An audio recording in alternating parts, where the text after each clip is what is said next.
Alors, pour les signes, on va commencer par déterminer le signe du trinôme de second degré. La règle, c'est que c'est le signe de A à l'extérieur de ses racines. Pour ce trinôme, A est égal à 1, A est strictement positif. Donc, on va avoir un signe positif à l'extérieur des racines qui sont 3 et 4. Donc, signe positif à l'extérieur des racines et le contraire entre les deux racines. Pour x-2, le coefficient de xa est égal à 1. A est positif. Ça, c'est programme de seconde. Donc, comme A est positif, nous allons avoir un signe positif pour les valeurs qui sont plus grandes que 2. Donc, signe positif. Et pour les valeurs inférieures à 2, le signe est négatif.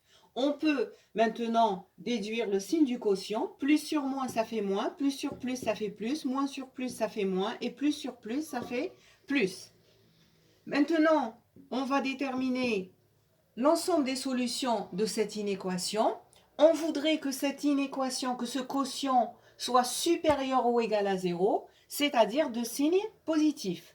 Donc, il suffit de lire ici les intervalles où le signe est positif. On a l'intervalle 2, 3. Or, 2 est une valeur interdite. Donc, 2 est une valeur exclue. Donc, l'intervalle sera ouvert en 2. 2 n'est pas compris.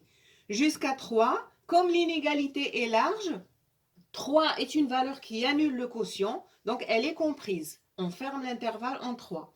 Union, l'intervalle 4 plus l'infini. Donc pour les mêmes raisons, 4 est une valeur qui est comprise. Elle annule le quotient jusqu'à plus l'infini.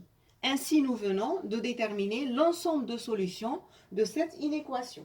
Et l'exercice est terminé.